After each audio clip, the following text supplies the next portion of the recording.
Hey guys, this is Aman and यार हमारे पास एक क्वेश्चन है। बेसिकली ये जो क्वेश्चन है ना आपके अर्थमेटिक प्रोग्रेशन में थर्ड एक्सरसाइज 5.3 का क्वेश्चन नंबर 18 है। तो ये देखते हैं। क्वेश्चन कुछ इस प्रकार है। A spiral is made up of successive semi circle with centre alternatively at A and B. Okay, तो बेसिकली यार आपके पास आप देख सकते हैं एक स्पाइरल है, ठीक है। और वो क्या है ना कि पहला छोटा है, उसके बाद अगला थोड़ा सा बड़ा है, यही सक्सेसिवली बढ़ रहा है, ठीक है, at A and B. Okay, आप जैसा कि देख सकते हैं ये पॉइंट आपका, ये वाला जो आपका सर्कल है उसका पॉइंट ए कोई सेंटर होगा और फिर बी से बेसिकली स्टार्ट हो रहा है, ठीक है। स्टार्टिंग विद सेंटर ए, जैसा कि आप देख सकते हैं सेंटर ए से स्टार्ट हो रहा है ऑफ रेडियाई 0.5। तो जो पहला जो आपका जो सेमी सर्कल है ना उसका कुछ रेडियस कितना दे रखा है 0.5 सेंटीमीटर दे रखा है। दूसरे का जो ये वाला जो है उसका कितना होगा 1 सेंटीमीटर, अगले का 1.5, फिर अगले का 2 सेंटीमीटर, ठीक है। dot dot dot as shown in the figure 5.14. Okay, what is the total length of the such a spiral made up of 13 consecutive semicircle?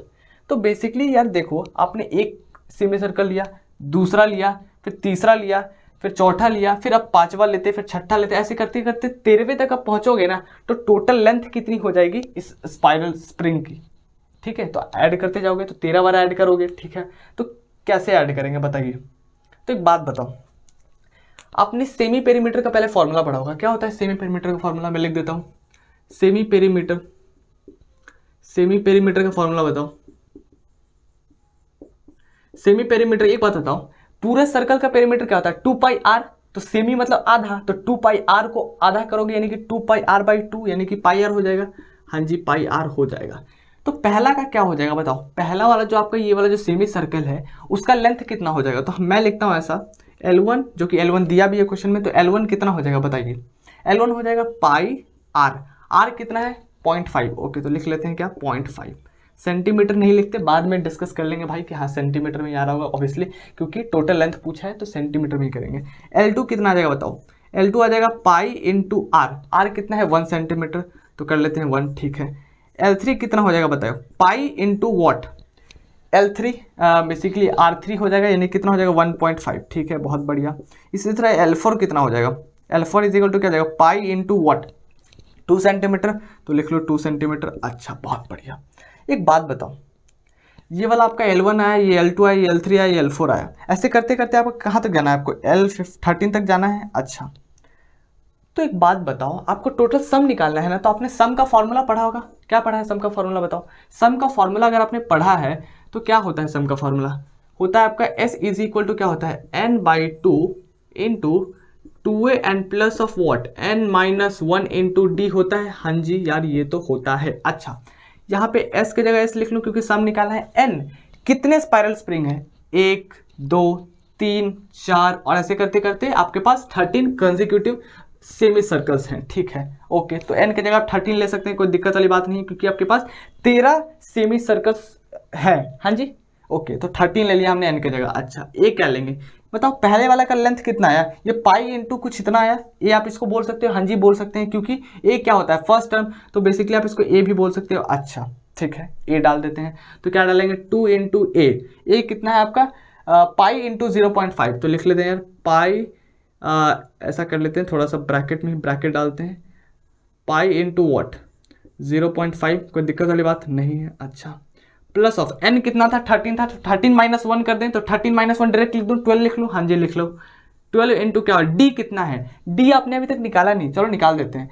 क्या होता है d, कॉमन डिफरेंस बेसिकली होता है d। हाँ जी, तो second term minus first term, तो second term आपका ये वाला है माइनस फर्स्ट टर्म, तो second term minus first term करोगे तो क्या हो जाएगा। तो देखो मैं d निकालता हूँ, d क्या होता है आपका second term minus first term, तो सेकंड टर्म आपका ये वाला है, तो लिख लो पाई, लिख लो सीधा, पाई इंटू 1 क्या पाई हो जाएगा, माइनस क्या हो जाएगा 0.5 पाई, ऐसा बोल सकते हो। हाँ जी, कोई दिक्कत वाली बात नहीं, हम d निकाल रहे हैं, तो कितना हो जाएगा 1 पाई में से 0.5 पाई घटाओगे तो 0.5 पाई आ जाएगा। तो हाँ जी बिल्कुल, d कितना आ गया आपका 0.5 पाई आ गया, कोई दिक्कत वाली बात नहीं है। आपने क्या किया, सेकेंड टर्म में से फर्स्ट टर्म को घटा दिया, यानी कि पाई माइनस 0.5, तो आपका d कितना आ गया 0.5 पाई, तो बस d की जगह वैल्यू पुट कर दो, कितना आ जाएगा 0.5 पाई। अच्छा, 0.5 पाई, ओके ग्रेट, बहुत बढ़िया।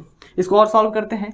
तो अब देखो यार यहाँ पे क्या कर सकते हैं, इसको 13/2 को 13/2 छोड़ दो, ठीक है, कोई दिक्कत वाली बात नहीं है। 2 को जब 0.5 से मल्टीप्लाई करोगे तो 1 हो जाएगा। हाँ जी, क्योंकि बेसिकली 0.5 का मतलब क्या होता है, आधा होता है, तो आधा इंटू 2 करोगे तो 1 हो जाएगा। तो बेसिकली ये क्या हो जाएगा, ये तो आपका पाई हो गया। अच्छा, प्लस ये वाला क्या हो जाएगा, एक बात बताइए, तो 12 है और ये वाला क्या है, बेसिकली ये हाफ है ना, ये 12 और ये तो हाफ है, पाई को छोड़ो अभी, ये क्या है, ये 12 और ये हाफ है। हाँ जी, हाफ है, तो बेसिकली क्या हो जाएगा, आधा हो जाएगा, मल्टीप्लाई करोगे तो 6 हो जाएगा। अगर आपको समझ नहीं आ रहा तो आप तोड़ भी सकते हैं, ऐसे भी कर सकते हो।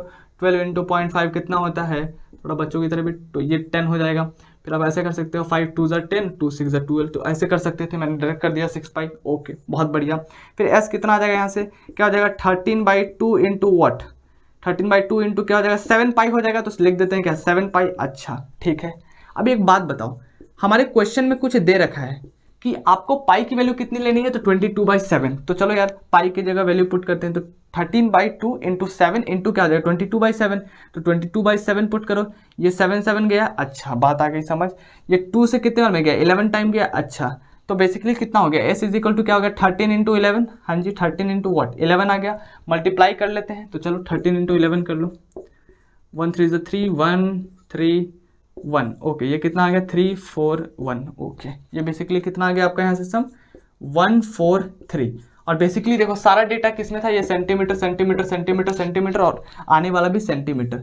तो बेसिकली कितना हो जाएगा, 143 सेंटीमीटर। यानी कि अब जब ऐसे जब आप बना रहे होगे ना स्पाइरल स्प्रिंग, जो जब जोड़ रहे होगे सक्सेसिव लेंथ का, तो क्या हो रहा होगा, जो टोटल सम होगा ना वो कंसेक्यूटिव 13 कंसेक्यूटिव सेमी सर्कल का, वो कितना आ रहा होगा, 143 सेंटीमीटर।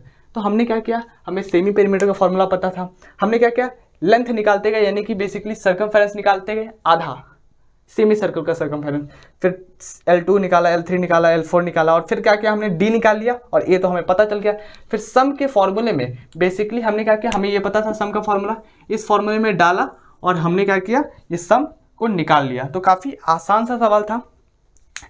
तो तब तक के लिए यार, see ya, have a good day, bye bye, take care, और पढ़ते रहेंगे। और इसके बाद वाला अगर आपको आंसर देखना है तो आपको एंड स्क्रीन पे भी दिख जाएगा, ठीक है। और इसके पहले का अगर आपको आंसर देखना है किसी क्वेश्चन का, तो आप हमारे प्लेलिस्ट में जाके देख सकते हैं, ठीक है। मैंने सारा क्वेश्चन करा रखा है, ठीक है। Okay, bye.